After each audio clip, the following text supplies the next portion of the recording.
நாம இப்போ 10th chapter 6 trigonometryல வர example 6.1 தான் பார்க்க போறோம். Prove that tan square theta minus sin square theta is equal to tan square theta into sin square theta ன்னு கொடுத்திருக்காங்க. சொல்யூஷன் எழுதலாம். சோ வழக்கம் போல LHS வச்சு RHS நம்ம கண்டுபிடிக்க போறோம். LHS என்னன்னா tan square theta minus sin square theta. இப்போ tan square theta வை நம்ம எப்படி எழுதலாம்னா sin square theta divided by cos square theta ன்னு எழுதலாம். ஸோ sin square theta அப்படியே வரும்.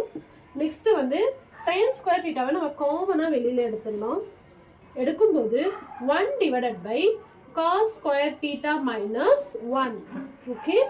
Now sin square theta வை அப்படியே வச்சுக்கிட்டு cross multiplication பண்ணோம். cross multiplication பண்ணும்போது 1 minus cos square theta divided by cos square theta நமக்கு கிடைக்கும். இப்போ denominatorல இருக்கிற இந்த cos square theta வை நம்ம அப்படியே வெளியில எடுத்துக்கலாம். வெளியில எடுக்கும்போது sin square theta divided by cos square theta into 1 minus cos square theta. Okay. So இப்போ sin square theta divided by cos square theta என்னன்னு எழுதலாம்னா tan square theta ன்னு எழுதலாம். 1 minus cos square theta வை நம்ம sin square theta ன்னு எழுதலாம். So நமக்கு solution RHS வந்தாச்சு. tan square theta into sin square theta, hence proved.